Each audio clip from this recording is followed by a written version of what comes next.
All right, Pastor Matt here, and I am reading for you The Mortification of Sin by John Owen. This is chapter 4, part 2. Last time I ended with this point here that says life, strength, and comfort in our spiritual life greatly depend on our mortification. So he's got three things there: life, strength, and comfort.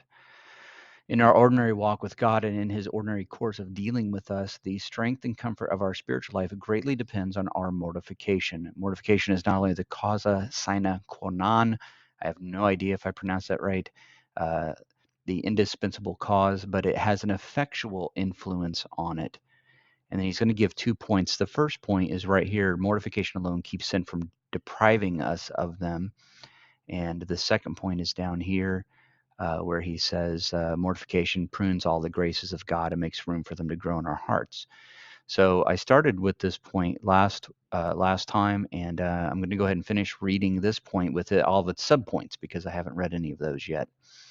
So he says two things underneath this point: mortification alone keeps sin from depriving us of them. So if you're like depriving us of what, this is what he's talking about. The them, by the way, is the life, strength, and comfort, depriving us of them. So killing sin in your life, what he's saying is mortification, right? That killing of sin in your life, that's the one thing that keeps sin from depriving us of these things. Okay, so every unmortified sin will certainly do two things. He says, number one, talked about this last time, it will weaken the soul and deprive it of its vigor. So there's the life or vigor. And number two, it darkens the soul, right? I think of blinding it, darkening it, depriving it of its comfort and peace. So there's the life, the vigor, the comfort, and the peace. Okay. So let's talk about these two ways that it does this. Number one, unmortified sin weakens the soul and deprives it of its strength. When David, King David, harbored an unmortified lust in his heart, it broke all his bones and left him no spiritual strength. For this reason he complained that he was sick, weak, wounded, and faint. There is, he says, no health in me. And again, quote, I am feeble and sore broken. That's verse 8. I cannot even look up. An unmortified lust will sap the spirit of all its vigor, weakening it for anything we do. And he gives a ways that this happens. First, it brings the heart itself into disharmony and weakens its attitude by misdirecting its affections. By the way, this word affection is an important word in the Puritan concept. A lot of people think of Puritans as almost like some kind of a holiness movement, that they were focused on just doing the right thing. But it's amazing how often the Puritans speak of affections. And listen to how he talks about affections in this first, why this has unmortified sin has this effect. He says it diverts the heart from the spiritual frame that is required for healthy communion with God. It grabs the affections. There's that word again. It grabs the affections. So this unmortified lust, unkilled lust, it grabs the affections, making itself the object that is most beloved and desirable. It thereby displaces the love of the Father. In this way, the soul cannot truthfully say to God, you are all I need, because it has something else that it loves. And I love this next sentence: fear, desire, and hope, which are choice affections. Choice, like as in like a choice piece of meat when you go to the butcher, right? Like just the best thing. Fear, desire, and hope, which are choice affections of the soul, should be full of God, but become entangled with this unmortified sin. The fear of God, the desire for God, and a hope in God, these choice affections, which are such driving affections, they're choice affections of the soul and should be full of God. But what does this unkilled lust do? It becomes entangled with this. These affections become entangled with that, and suddenly God is not the center. Second, it fills our thoughts with plots and schemes about it.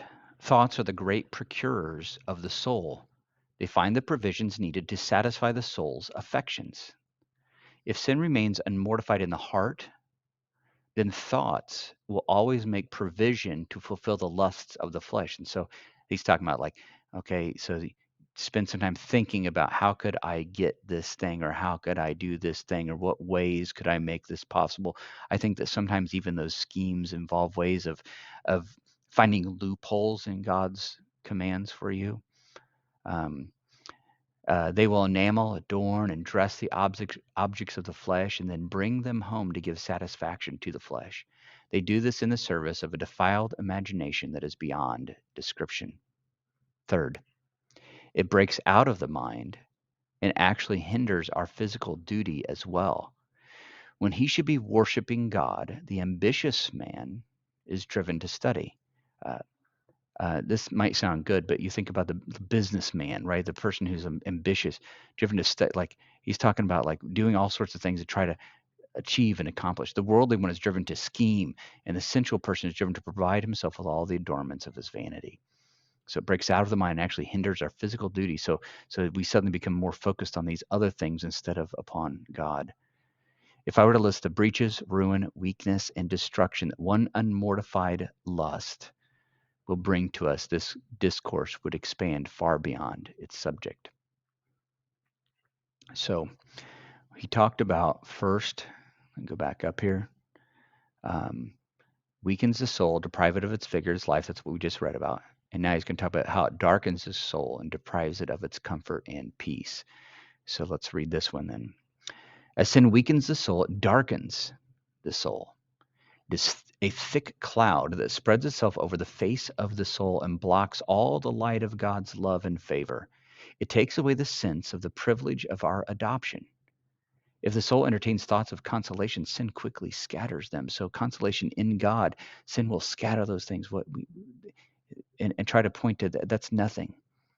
But we have a great privilege in our adoption.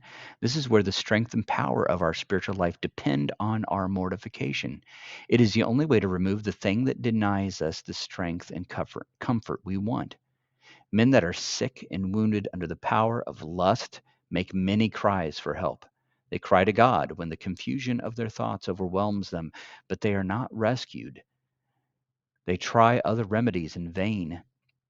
They will be healed. They will not be healed. Ephraim saw his sickness and Judah his wound, but nothing will cure them. To acknowledge their offense. Verse 15.